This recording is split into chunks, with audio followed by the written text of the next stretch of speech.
महाराज जी, जीवन कहते हैं कि कई लाख योनियों के बाद मानव का जीवन प्राप्त हुआ। हम अपने कर्मों के हिसाब से उस जाति और धर्म में हमारा जन्म हुआ। क्या उद्देश्य है जीवन का?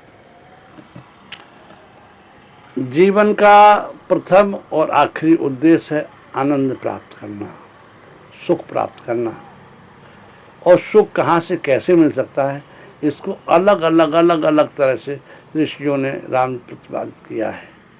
तो राम जी की इच्छा से उसी में एक मार्ग है, राम जी की इच्छा निवृत्ति मार्ग। निवृत्ति मार्ग में हम सब विश्वास रखते हैं और उसी मार्ग में हम सब निकले हैं। हम सब राम जी के रामानंदी वैष्णव महात्मा हैं। राम जी की इच्छा से उसी रामानंदी परंपरा से हम सब राम आस्था रखते हैं।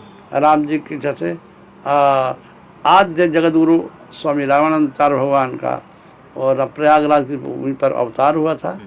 इकलौते एक आचार्य हैं जो उत्तर भारत में जिनका अवतार हुआ, और सभी आचार्य दक्षिण भारत में हैं। राम जी की इच्छा से तो एक ही आचार्य के इतना वजन हुआ कि जय सीताराम आज रामानंदी संत, राम दूसरे सभी संतों को इकट्ठा कर दिया जाए तो फिर भी रामानंदी एक एक संप्रदाय के उन सबसे ज़्यादा हो जाते हैं। राम जी की इच्छा से रामानंद स्वामी जी ने ही राम उदारता पूर्वक ये वैष्णव दीक्षा सबको देना चालू किया, राम ब्राह्मण से लेके शूद्र पर्यंत तक।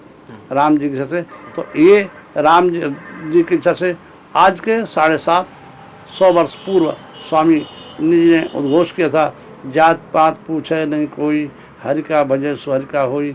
राम जी की इच्छा से वही हरि भजने के लिए हम सब निकले हैं राम जी की इच्छा से। और राम जी की इच्छा से अब जब तक ये शरीर है तब तक इसी काम। गुरु जी, आनंद की प्राप्ति आपने बोला कि जीवन का उद्देश्य होना चाहिए। आज के लोगों को क्षणिक आनंद की अनुभूति के लिए वो पता नहीं क्या कुछ कर जाते हैं, उनके लिए क्या संदेश है गुरु जी?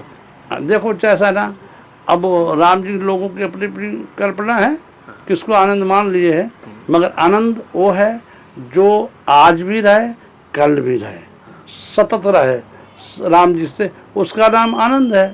और जय सीताराम अभी मृग तृष्णा जैसा वहाँ पानी भरा है और देख के गए वहाँ तो है ही नहीं। तो ये जो मृग तृष्णा वाला आनंद है, ये हर समय राम जी से केवल उसका महसूस होता कि आनंद वहाँ है, जब वहाँ पहुँचते तो आनंद नहीं होता है राम जी की इच्छा से। तो हम उसी राम जी की इच्छा से आनंद की खोज में चले हैं और हमारे जैसे हजारों लाखों लोग चल रहे हैं। एक परमात्मा ही सत्य है और सत्य के बगैर किसी को जय सीताराम सुख नहीं मिल सकता है। जो व्यक्ति सुबह से शाम तक झूठ बोल रहा हो, उसके साथ भी झूठ का यदि आप व्यवहार करेंगे तो उसके सहज एक मुख से शब्द निकलेगा, झूठ हमको झूठ बिल्कुल पसंद नहीं है। जो व्यक्ति सुबह शाम तक झूठ बोल रहा है उसके मुंह से भी यही शब्द निकलेगा, हमको झूठ बिल्कुल पसंद नहीं है। क्योंकि सब सत्य के अंश हैं, परमात्मा के अंश है, सत्य सबको प्रिय है। झूठ बोल रहा है लेकिन उसको भी झूठ पसंद नहीं है, उसको शायद नहीं निकलेगा मुझे, झूठ हमारे साथ, हमको झूठ को पसंद नहीं है। तो इसके झूठ असत्य है, राम सत्य परमात्मा है, झूठ माया है। इसलिए प्रत्येक जीव को और वो सत्य पसंद है और सत्य की खोज है राम भगवान को भजन करना। इतना ज्ञान होने के बाद फिर भी लोगों की बात तो अलग है, बड़े बड़े साधु संत जो हैं मोह और माया में लीन हो जाते हैं, उसमें डूब जाते हैं, सारी श्रद्धा, सारी पूजा, सारी चीजें छोड़कर मोह माया के कहीं न कहीं अधीन हो जाते हैं। ऐसा देखो राम जी की से ये बीज होता है ना, बीज वो छोटा सा राम जी से बरगद का बीज होता है, मगर सारा बरगद का स्वरूप उसमें छुपा होता है। तो साधु संत हो कोई हो, जिस कारण से वो बना साधु, वो कारण जब राम प्रस्फुटित होता है तो जय सीताराम वो अपना रूप ले लेता है। और जो केवल परमात्मा के निमित्त राम चल दिया, वो केवल भगवान के लिए जो बना, और हर समय जिसने प्रयास किया जय सीताराम उसको। और राम जी की इच्छा से बच्चा बीमार तो कोई कभी भी हो सकता है, बड़ा अच्छा फट्टा है, दृष्टपुट पहलवान है, वो भी बीमार हो सकता है। ऐसे ही ये साधना पथ है, यहाँ किस समय कौन डिग जाएगा ये तो परमात्मा रक्षा करेंगे तभी होगी। कोई कहा कि नहीं हमारा ऐसा नहीं होगा, ऐसा कुछ नहीं। कभी कोई भी लिख सकता है राम जी की इच्छा से। ऐसे ही साधु संत हैं, कहीं थोड़ा चूक गए, विचलन हो गया और जय सीताराम हो गया राम जी की इच्छा से। कभी आपके जीवन में ऐसा आया कि कभी विचलित मन हुआ? हम हर समय एक ही राम आश्रय राम आश्रय राम आश्रय, राम जी की इच्छा राम जी की इच्छा राम जी की इच्छा, उसे भी चलते रहे, अभी चल रहे। कल क्या होगा तो ठाकुर जी जानेंगे। आदेश और निर्देश उन्हीं का आता है। नहीं, सब कुछ ठाकुर जी पे चल रहा, अपना कुछ है ही नहीं। गुरु जी, आपके नाम के आगे ब्रह्मचारी लिखा हुआ है, ब्रह्मचारी का मतलब क्या होता है? देख बच्चा, सीधी सीधी हम सब और लंबा चौड़ा नहीं जानते। जो ब्रह्मचर्य का पालन करते हैं, जो जय सीताराम, उनको राम जी उपाधि ब्रह्मचारी की देते हैं। हमारे गुरुदेव भगवान ने, हम जब साधु बने थे जय सीताराम, उस समय हमारे गुरुदेव भगवान कुल्लू मनाली में रहते थे, तो हम सब जय सीताराम हरिद्वार में पढ़ते थे। ऋषिकेश में एक कैलाश आश्रम है, वहाँ हम पढ़ते थे। तो गुरुदेव भगवान ने हमारे से राम जी से बोला कि ये बच्चा आना, कुल्लू से गर्म कपड़े वगैरह ले जाना।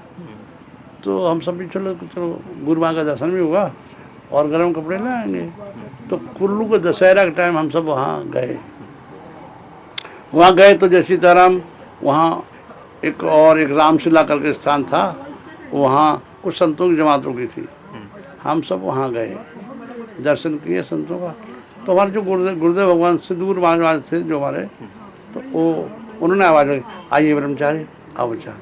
तो वो ब्रह्मचारी नाम से, जैसे संतों में जो नए नए साधु होते हैं उनको ब्रह्मचारी बोलते हैं, उन्होंने ब्रह्मचारी करके वहाँ को बुलाया। और जय सीताराम हमारा जब पहली बार दंडवत करना हुआ, तो ऐसा महसूस हुआ कि कोई बहुत समय से बिछड़े हुए एक दूसरे से मिले। और जय सीताराम बस उस दिन से जय सीताराम गुरु माँ के चरणों में समर्पित हो गए। और जय सीताराम वहीं से हमारे को नाम प्राप्त हुआ था, और उस नाम को हमने अपने सिर पर धारण किया।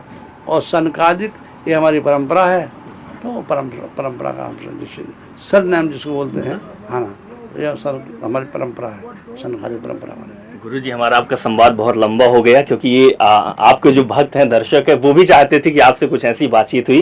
लेकिन गुरु जी का आप देखेंगे कि जो वस्त्र धरता है गुरु जी, ठंडी हो, गर्मी हो, बरसात हो, यही वस्त्र आपका रहता है। नहीं, शॉल ले लेते हैं, ऊपर शॉल ले लेते हैं। ये कुछ त्याग होता है कि ये त्याग का ही त्याग वृत्ति है, वृत्ति है राम से कि ऐसे रहना आनंद, इसी में मेरे को आनंद आता है। ठंडी में शॉल बस लेते, बाकी कोई कपड़ा नहीं पहनते। इतने जितने में गुजारा हो जाए उतना ना चाहिए। अभी ठाकुर जी उतने में गुजारा कर देते हैं। इतना भरोसा ठाकुर जी के ऊपर, हर चीज में ठाकुर जी के ऊपर भरोसा, तो किसका किया जाए, किसका किया जाए।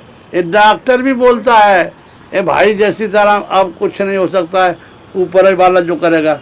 तो डॉक्टर के पहले ही हमने मान लिया कि ऊपर वाला करेगा वो होगा। हाँ गुरु जी, सत प्रणाम है। सनकादिक महाराज जी से हम बातचीत कर रहे थे, संवाद कर रहे थे। गुरु जी के चरणों में प्रणाम है।